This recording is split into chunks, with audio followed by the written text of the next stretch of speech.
Team ni Renz Abando na anyang Jungkwan Jang Red Booster tatanggalin na ang import nila. Kim Sang-shik dismayado ngayon sa pinapakita ng team nila, bumagsak sa ranking ang anyang. Pero bago natin umpisahan, ay suportahan mo naman ang aking channel.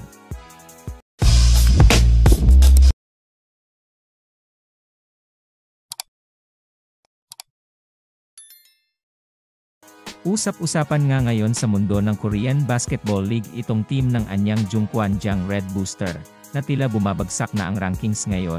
Matatandaan nga natin na sila nga ang naging champion noong nakaraang season ng Korean Basketball League. Matinding pagkadismaya nga ang naramdaman nitong head coach nila na si Kim Sang-shik, dahil sa sunod-sunod na pagkatalo ng anyang Jungkwan Jang Red Booster ngayong season, at isa din dito ang pagkawala ng kanilang import na si Omari.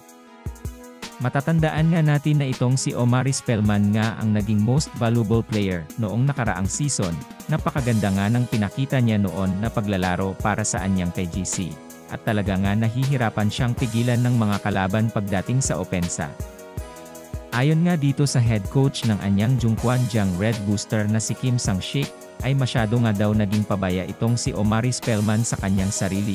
At nawala nga sa kondisyon ang katawan niya upang maglaro ng basketball, lalo ngang lumubo ang katawan nito at humina ang stamina sa paglalaro ng basketball, kung kaya't minarapat nga ng management ng anyang Red Booster na tanggalin na ito sa kanilang team, dahil malaki nga ang nagiging epekto nito sa bawat game ng kanila team. At dito naman tayo kay Kabayan Renz Abando. Natutuwa nga daw ang management ng anyang Red Booster dito kay Renz Abando dahil sa sipag nito sa bawat game, at hindi niya nga pinapabayaan ang kanyang sarili, at patuloy ito sa pag-iinsayo. Sa bawat game nga ito ay todo effort ito, at talagang binibigay nito ang kanyang best sa bawat laro nila.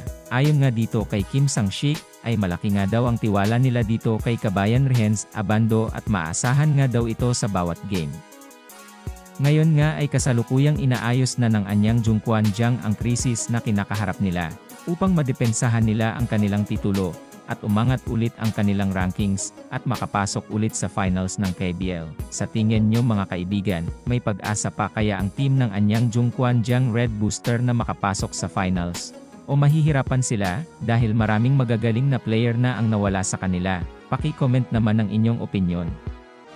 Sana nga ay magtagumpay itong si Kabayan kay Soto na masungkit ang kanyang matagal na niyang pangarap na maging isang NBA player. Patuloy nga nating siyang suportahan sa kanyang mga paparating na laban. Sana nga din ay magtagumpay ang mga Pinoy sa kanilang mga larangan, at maiwas sa mga injury, at makamit din sana nila ang gintong medalya. Proud na proud kami sa inyo. Patuloy nga nating suportahan ang mga kababayan nating naglalaro ngayon sa iba't ibang dako ng bansa. Maraming salamat sa panonood ng aking video.